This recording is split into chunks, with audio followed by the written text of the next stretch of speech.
actually think I should take this opportunity just to explain what's actually going on around me here at the minute.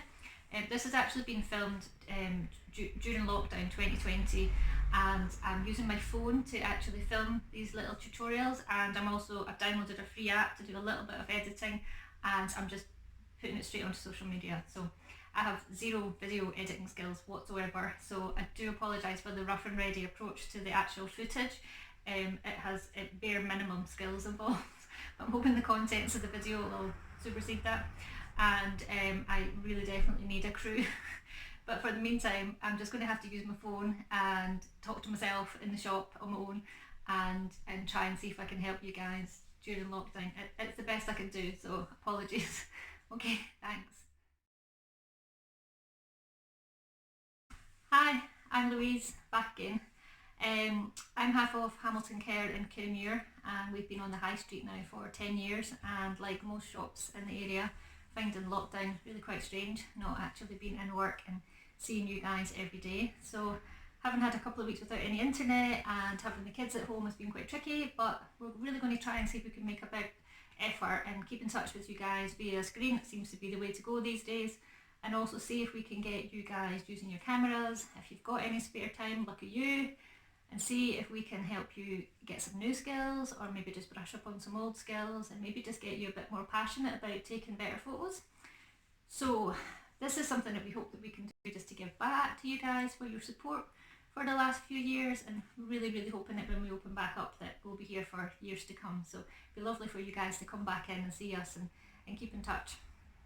So what I'd like to do is just recap on what we did previously, where we asked you to do a aperture priority exercise, where you concentrated on using your aperture fully open at about 2.8, photographing 3 different subjects and shifting the focus from one to the next, and using those 3 frames to visually look at how that affects your photo.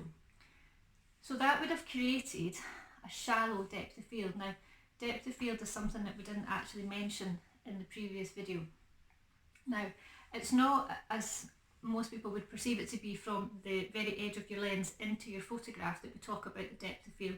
We mean that little cube within your image where this particular deliberate section is actually in focus. Now this can be shallow, where it's a very narrow depth of field, where the foreground could be beautiful and soft, something pin sharp, and then behind that lovely and soft. Or similarly, it can be a really broad depth of field, where from the foreground right through to the middle and to the far distance can be pin sharp. So the previous exercise we concentrated on a shallow depth of field with that lovely soft fuzzy foreground and background. I'd really like you to use the opposite end of your lens and spin it round to f22, which gives you a really small aperture. Hopefully you've printed out a cheat sheet just to kind of give yourself a visual guide on the scale of the f numbers, and to try and see if you can remember them, to save having to look at the back of your camera every time you need to change your aperture. So using f22, it would be really great if you could get your camera out your window, lift the window frame so that you've not got the glass. Now I know we're on lockdown and we can't really go very far at the minute, but it doesn't mean to say we can't still learn a new skill or try and practice techniques within your home or your garden. So using f22, if you can try and find something, be it your garden gate or a tree, or even just the houses opposite you if you're in a flat, find an area within that you'd like to focus on.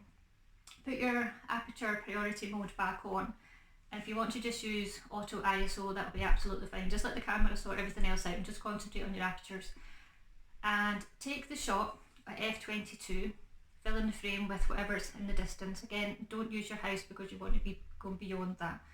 And then spin your lens round to about f8 or f11 so that you've got a medium aperture, and then if you do your previous aperture that you were using at 2.8, so if you take 3 different shots using 22, 8 and say 2.8 on something that's really far away or out your window or in your garden, have a look at what that does on the back of your camera. Okay, and when you're actually capturing images on f22, you'll notice that the depth of field is far broader. So this is something that landscape photographers mostly use. They would ideally like the foreground, the middle ground, and these rolling hills in the background, or whatever the subject matter is, a beautiful building on the horizon.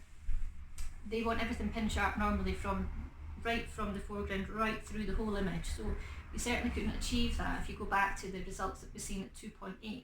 So if you can practice using the opposite ends of your lens and then get quite comfortable with the extremes of that, you will then become a bit more competent in actually choosing your own aperture so that you can decide what would work best for the picture that you're trying to take.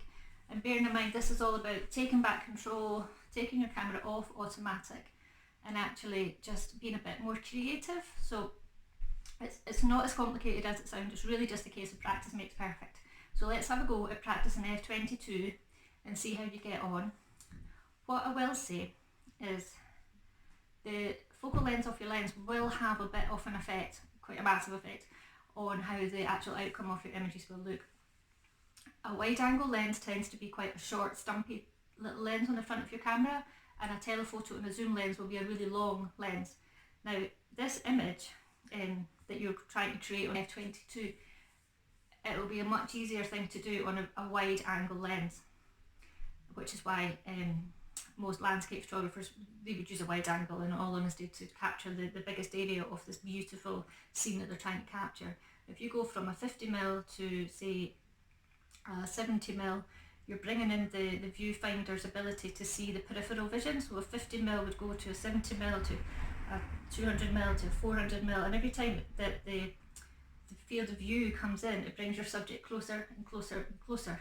Now, every time your subject becomes closer and closer and closer to you, the effect of depth of field becomes more exaggerated.